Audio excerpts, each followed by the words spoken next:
Next on the Broadway Show. From Crazy Eyes to CLYDE'S, we're going to talk with the multi-Emmy award-winning star of the new Broadway play CLYDE'S, Uzo Aduba. Jagged Little Thrill, we're hanging out with one of the Tony-nominated stars of Broadway's rocking musical. And What the Constitution Means to Me, the new star of the fantastic touring show that you've absolutely got to see. I'm Tamsen Fadal, and this is the Broadway Show. So glad you could be here for this totally jam-packed episode of the Broadway Show. I'm Tamsen Fadal. Uzo Aduba is a 3-time Emmy Award winner and one of my favorite TV stars. And now she's coming back to Broadway, starring as the owner of a truck stop diner, staffed by people who are just out of prison. Here's Paul Wontorek with the story. Thanks, Tamsen. After getting her start on Broadway, Uzo Aduba bound binge watchers to their screens with shows like Orange is the New Black, Mrs. America, and In Treatment. I sat down with her at the brand new Civilian Hotel to find out what she's serving up in Lynn Nottage's new play, CLYDE'S. So CLYDE'S. Yes. You have a really good, Lynn Nottage has 2 Pulitzer Prizes for drama. I don't know if you knew that. I didn't. Very Never fancy. heard. Say it again. A what? The only woman with 2 I know. Pulitzer Prizes for drama. Queen. Very exciting. I love it. All her plays are fantastic. But what Yeah. about this one really grabbed you? I think what grabbed me a lot was I think we tell stories of this type but often center it in the moment when these characters are at their lowest, in the midst of the trial. I don't know if we necessarily tell this story the after, what happens after. I was also really into Clyde herself. She's a woman that I think she's misunderstood. It's really easy to like slap certain labels on her and sort of define or decide for her who she is, and oversimplify the reasons as to why she is the way she is. Right. When the truth of the matter is she's a woman looking to survive. She's just trying to make it tomorrow. Okay, so set it up. We're at a truck stop sandwich shop. Is Yes. that right? Yes, So you what's got on the it. menu? Everything. Everything and anything. And you play Clyde. It's your Yes. truck stop sandwich It's shop. my truck stops. It's my truck stop sandwich shop. Try saying that 5 times. We're known for our sandwiches. We have lines out the door, and I make it my business to hire people who are coming from the same experiences as myself, give them somewhere to also rebuild their lives, create, in my mind, the haven that I had to find for myself. And I love the photo of you that already came out of you as Clyde. Yeah, the damn necklace. Oh my God, that's a look. Yeah.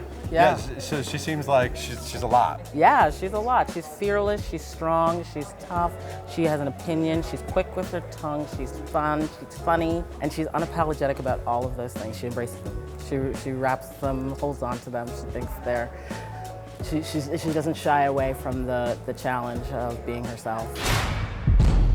Chocolate and vanilla swirl. A lot of people fell in love with you on Orange is the New Black. Yeah.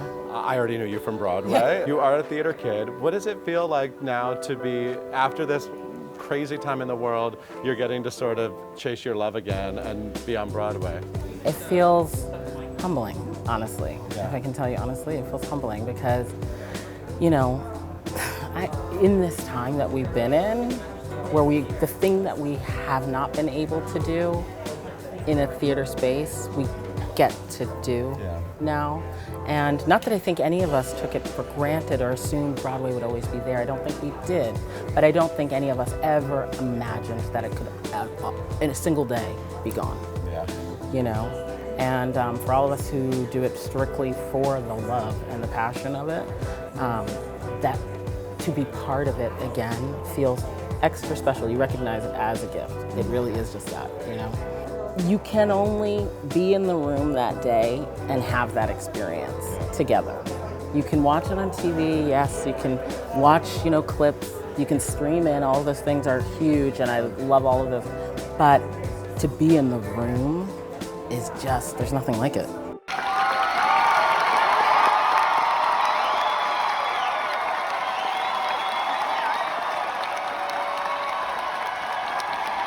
Broadway's longest-running musical just made history once again. On October 27th, Emilie Kouatchou became the first Black actress to star in the musical as Christine. Emilie shares a role with Megan Pitcherno, taking the stage 3 times a week.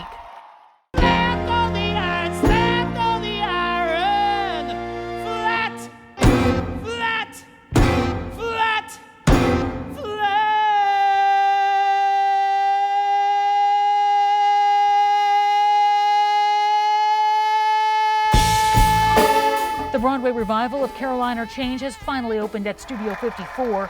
The musical stars Olivier Award winner Sharon D Clarke reprising her West End performance, and Cassie, who previously led the cast of Frozen. Caroline or Change is written by Tony Award and Pulitzer Prize winner Tony Kushner, with music by Tony winner Janine Tesori. Jagged Little Pill was this season's most nominated musical at the Tonys, and one of those nominees was Derek Klena. Charlie Cooper caught up with Derek right outside the theater.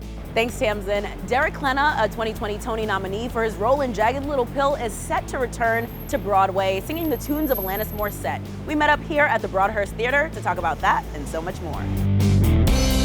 So right now we're at the Broadhurst, and of course this is not your first time having a show here. Of course, you were in Anastasia here. How does it feel right now to be here and to know that you're back and curtains are going to be up for Jagged Little Pill? This past year, most of us have spent the longest period of time away from live performing, away from live theater for our entire lives, like the longest period in our lives. I've been at this theater for the better part of 5 years through Anastasia and Jagged Little Pill, so it's kind of surreal to be back, and what I'm looking forward to most is the community. Why I love theater more than any other art form is because of the camaraderie, the community involved, and it takes an army to put on a Broadway show. Did it feel like being away from home for you, kind of?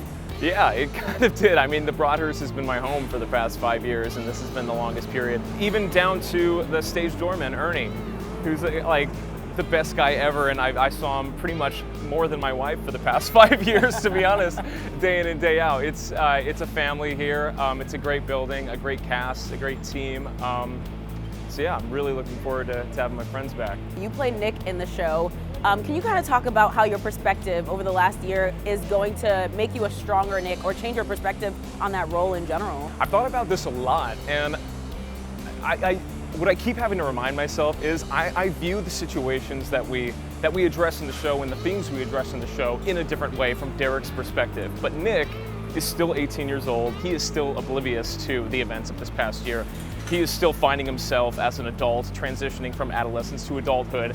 So while re-engaging with Nick, I think I just have to let that happen for himself. I have to let Nick make these mistakes and then learn from them and ultimately find his adulthood towards the end of the show. I'm excited to get to that point of Nick's journey at the end of the show, but I'm gonna have to hold myself in check early on and not give too much away. So I know that during the pandemic, you were a music coach, right, for teenagers? I was, yeah, and that's been one of the ultimate highlights of this past year, and what has inspired me on some of the down days or the darker days that we've all had. We wake up in the morning, we feel a little uninspired, and then to watch these aspiring performers give it their all, be so hopeful and so energized and so talented, really picked me up and you know, made me hopeful and excited for the future of what we do. So, random question, but I read somewhere that as a kid, you used to play a ventriloquist. Oh, yeah. Did that little boy could that little boy have ever imagined that he would be Tony nominated in the position that you're in right now? Oh man, Tony nominated, no. I think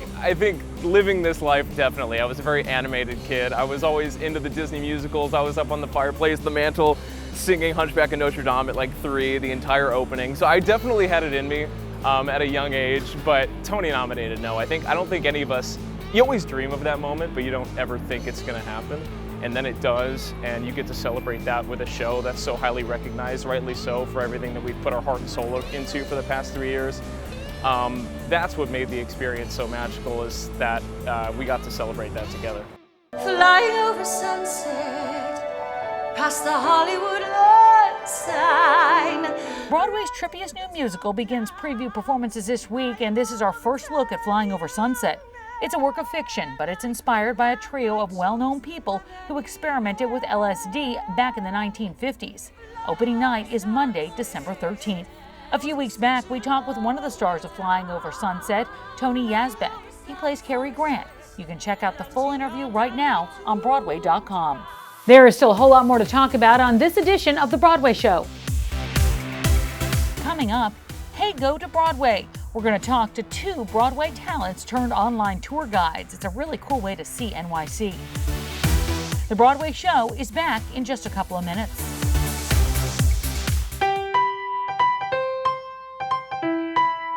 New York City is starting to feel like we're almost back to normal, but if you've not had a chance to make it back to Broadway or even the Big Apple, there is a new service that's bringing the city right to you.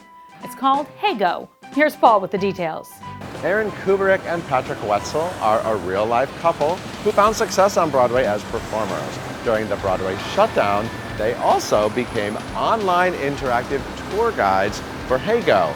I met up with them in Times Square to find out more. I know both of you from your work in the Broadway community, and during the pandemic, you have become little internet celebrities in a different world, in like the travel world. So tell me about Heygo and what you guys are doing. Aaron and I will take our phones and hook it up to a stabilizer and walk around Times Square, and anyone around the world can sign on to Heygo.com and watch us live stream Times Square, which is really cool. And they not only do it here in New York, they do it all over the world. They have guides everywhere.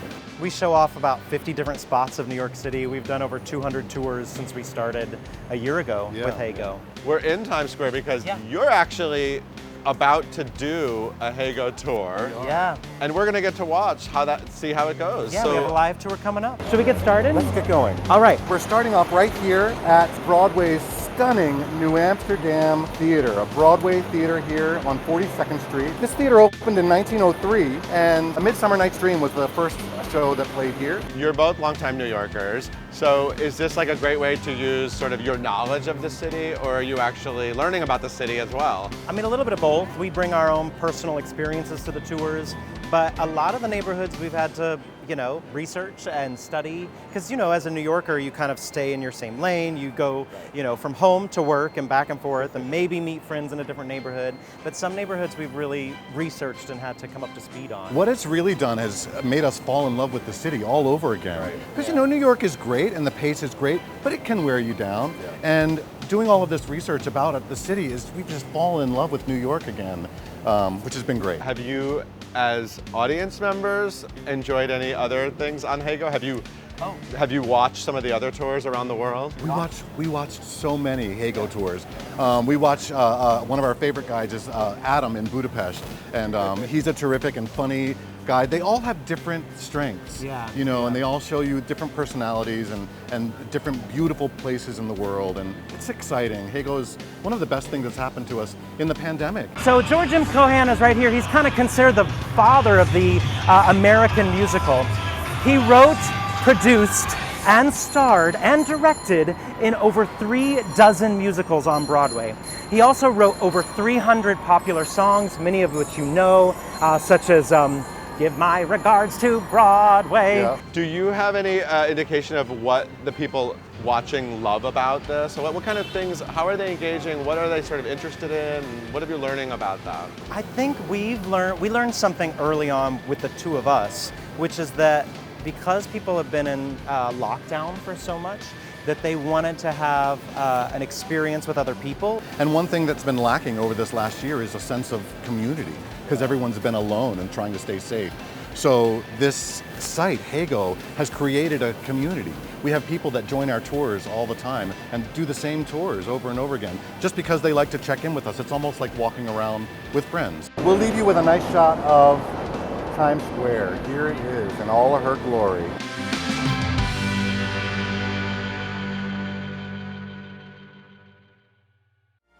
Live theater is back in New York City and all across the country. We want to tell you about two of our great touring shows. Coming up in just a sec, an inside look at My Fair Lady. Tickets on sale now. But first, the Tony-nominated play What the Constitution Means to Me is coming to a city near you. And now Broadway alum Cassie Beck takes over the new production. Charlie Cooper caught up with the star of this fantastic show. Heidi Schreck's What the Constitution Means to Me bowed on Broadway right here at the Helen Hayes Theater. Now the tour is relaunching and hitting the road with Cassie Beck as its leading lady. I got a chance to talk with her. First and foremost, what are you most nervous about coming back to Broadway after such a long pause? All of it.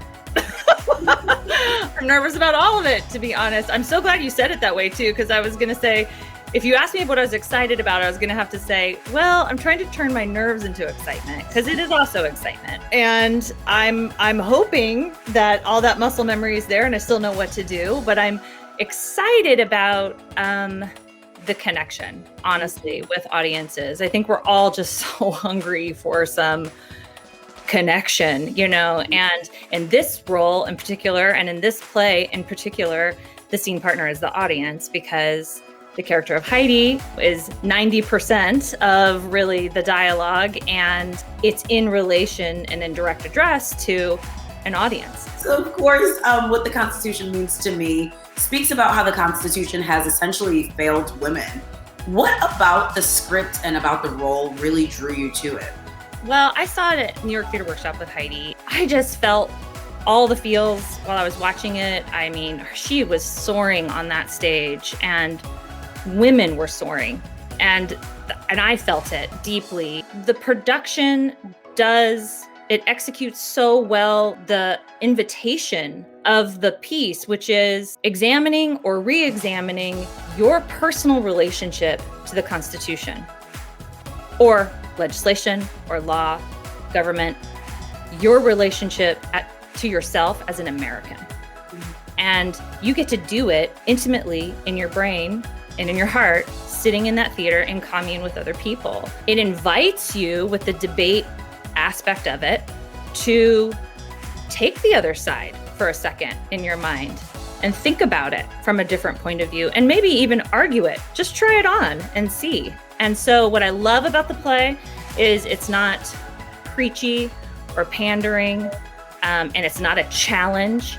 I think it really is an invitation to see things differently. Were there things that you learned in this role, reading the script, playing this role, that you were like, wait, I had no idea that this was in the Constitution? Oh yeah, like a lot of it. And like I said, when I was watching Heidi perform it, I was like, what? You know, she would move on, and I had some thoughts where I was still, you know, a minute behind her, thinking through what she had said. I think one of the things that she really does well to point out is that it is a living, breathing document. Yeah. And that it isn't something, it's not a museum piece. We get to be in relationship with it. And so learning about it and learning new things about it, and then also maybe even re-examining the things you thought you knew. We don't know what we don't know. Of course, a lot of the times Broadway audiences are men. Why should they go and see this show? What about this show do you think will speak to them, and maybe have them ruminate on some of these issues or things once they leave?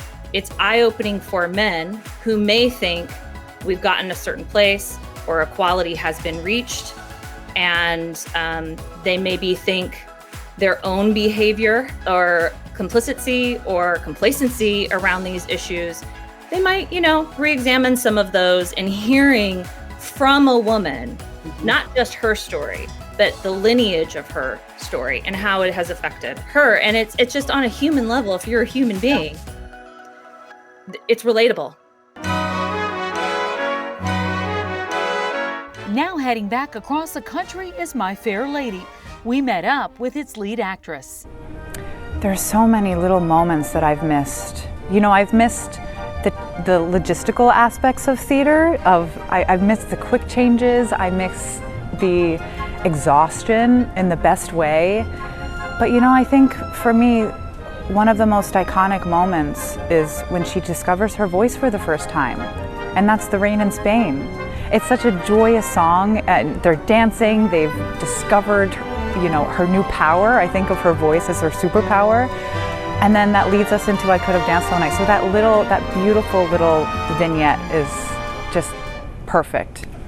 I have to say the most exciting moment was our table read. Just because it was our first moment all in a room together, rediscovering the story, and there's so many nuances that I don't think we would have discovered prior to March of 2020. We've all changed, you know, and so the story has changed for us. And when I sang I Could Have Danced All Night and I hit that last note, it was like a release. I mean, I was just bawling in tears just to be able to sing that song again with my fellow company members is really special. To be able to return to the stage at this time with this story, a story of resilience and ambition, it's a gift. come see us. We've been waiting for you. We're here to welcome you and invite you back into the theater and share in this beautiful art. This is the Broadway Show, and we're back in just a few. And that's going to do it for us. Until next time, I'm Tamsen Fadal, and this is the Broadway Show.